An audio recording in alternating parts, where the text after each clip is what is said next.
All right, in this lesson, we are going to start talking about angles in a little different way. Everything that we talked about in the last lesson was with right triangles. And so we were talking about angles in triangles, and that's where the whole SOHCAHTOA thing came in. We can do a lot more with trig if we can start talking about angles other than in right triangles, because angles in right triangles, they're always going to be acute angles, but we can talk about angles that are bigger than 90 degrees if we start putting them in the coordinate plane. So that's what we're going to do. So first, we need to do some vocabulary. An angle is in standard position when its vertex is at the origin. So right here we have the vertex. The initial side is right here along this positive x-axis. And then the terminal side is where it ends, just the other side. And then that creates the angle right here. So that's not super good, but we usually do a curved line there. That's the angle. So this angle might be, I don't know, 120 degrees. It's clearly more than 90. If it's a positive angle, it goes in this direction. It goes counterclockwise. And if it's a negative angle, so if we had like a negative 20 degrees angle, it would start here with same initial side, and then we would go 20 degrees in the opposite direction. So maybe something like this. And so that would be a negative 20-degree angle. So positive angles go counterclockwise, and negative angles go this way. And of course, they can be bigger. They could go further. So some basic angles that you should know. If you are right here at the x-axis, that's 0 degrees. If your terminal side, let me get a line here. If your terminal side ends here, that's 90 degrees. If it's all the way over here, that's 180 degrees. Down here is 270 degrees. And then all the way around the circle would be 360 degrees. Okay, so you should know those quadrant angles well. Now, one thing I wanted to mention, because people always ask why angles go counterclockwise, and it's because of ancient civilizations. If you think about early civilizations measuring the angle of the sun because they wanted to know what time it is or like the position of stuff or for navigation. So if you think of this like a compass, here's north, south, east, and west. The sun rises in the east and it goes this way across the sky. So that's why our positive angles go this way, following the path of the sun. Then, just as a little FYI, they would tell time using sundials. So if the sun is going this way, shadows are going the opposite way on the sundial, which is why our clocks run clockwise, because they were following what the shadows would have been doing. So anyway, just in case you wondered. What we're going to do is we're going to sketch these in standard position. Okay, so terminal side is always on this positive x-axis, and then we want a 215-degree angle. So here's, it didn't start at the right place, sorry. Okay, so here's 90 degrees, here's 180 degrees, and we need, this down here would be 270. We don't want to go that far, so we want to go 180, and that a little bit more than that, so maybe like that. And then we usually draw this in kind of this curve in like that to show which way the angle goes. So that's a 215-degree angle. Negative 40, we're going to start here. Here's our initial side. And then remember, negative is going to go this direction, the opposite direction, about 40 degrees.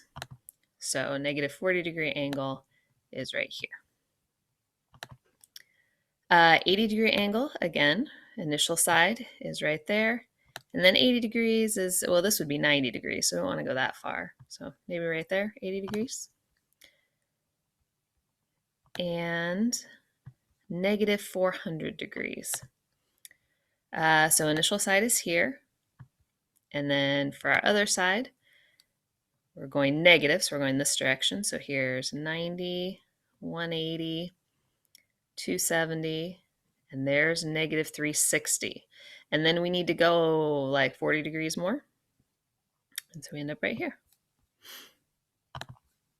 So this is a negative 400-degree angle. Now, this one just gets drawn. Notice this is a lot like number 2, but it gets drawn a little bit different because we went all the way around and then landed here. Okay, so that's the negative 400 degrees. One thing I forgot to mention up at the top, I just wanted to remind you of your quadrants because we're going to use quadrants a lot to refer to things. So this is quadrant 1, not that. 1. This is quadrant 2. This is quadrant 3. And this is quadrant 4. So just a reminder of those.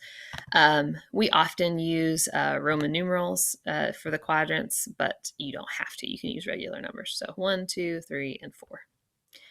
Now, something I wanted to show you in these that we just drew, notice that number 2 and number 4, those are actually the same angle. Okay, they started at the same spot and they ended at the same spot.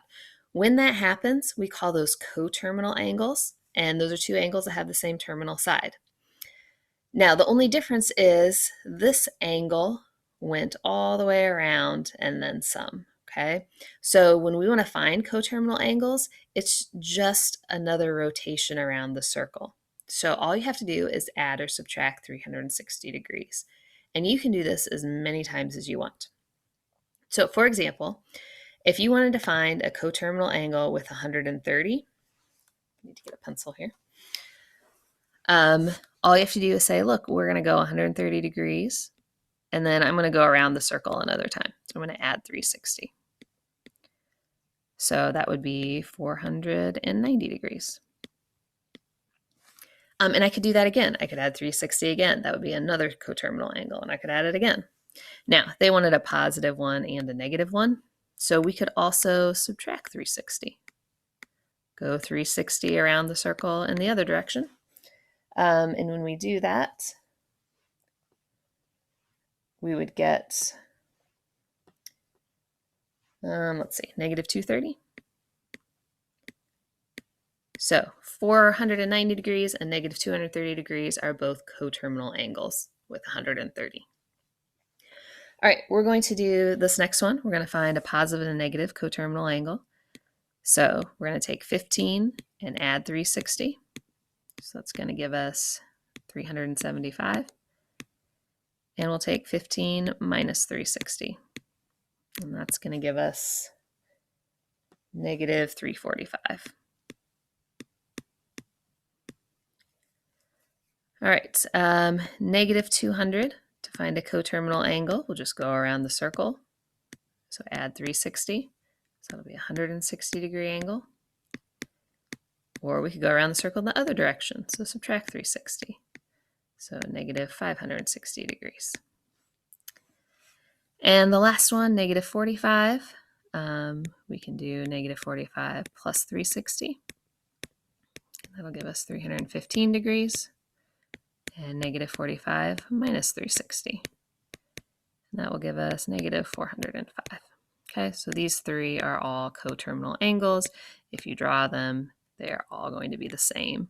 Here, it's just this is negative 45 goes here, 315 comes around this way, and negative 405 goes around and then some. But they all end at the same spot.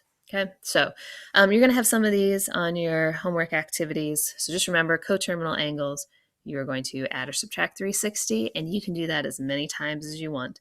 There are infinite number of coterminal angles.